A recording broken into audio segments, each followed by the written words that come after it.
We are obligated to seek answers directly from the man who set this all in motion.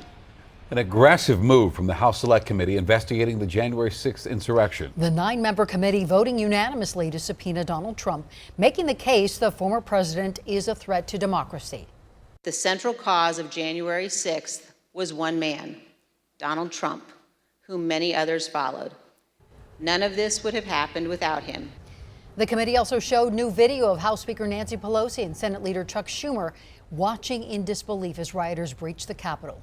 The video also capturing Schumer pleading with then acting Attorney General Jeffrey Rosen to get Trump to act. Why don't you get the president to tell them to leave the Capitol, Mr. Attorney General, in your law enforcement responsibility? A public statement, they should all leave. The House Select Committee is expected to release a final report on its investigation before the end of the year.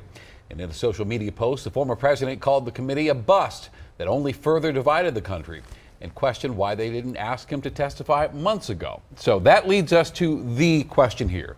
Will Trump comply with the subpoena? Denver 7's Jessica Porter is looking into this issue, getting reaction and insight from legal experts. Jessica?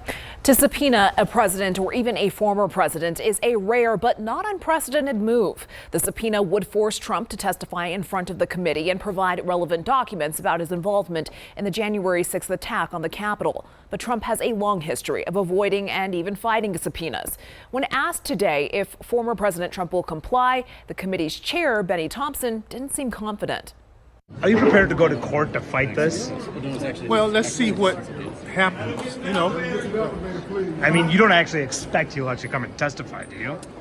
Well, he's a former president. Move We past hope the that elevator. he honors it.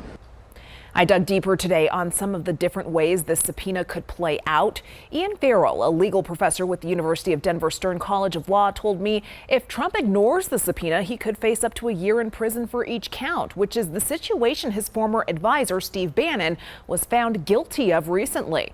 Trump could comply and plead the fifth or claim executive privilege in a long, drawn-out legal battle that Farrell says he would likely lose. Farrell says time will be the biggest factor at play if Trump doesn't comply. In order for the criminal charges to be brought, there would first have to be a vote of the House of Representatives in favor of contacting the Justice Department to file charges. And one can imagine that if they did that, then there would be a claim of privilege, which would potentially be appealed.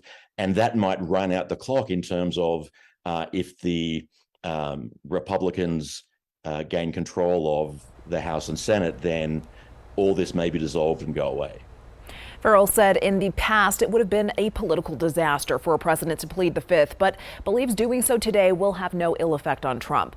Now, Trump has questioned the timing of the committee's vote to issue a subpoena, but has not publicly said he will comply.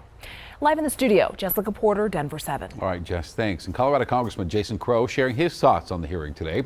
On CNN this evening, Crow said an important part of the hearings is to show that the threat to our democracy is not over. This is going on.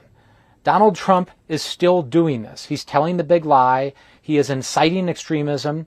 The extremism that we saw on that day has been deepening in America.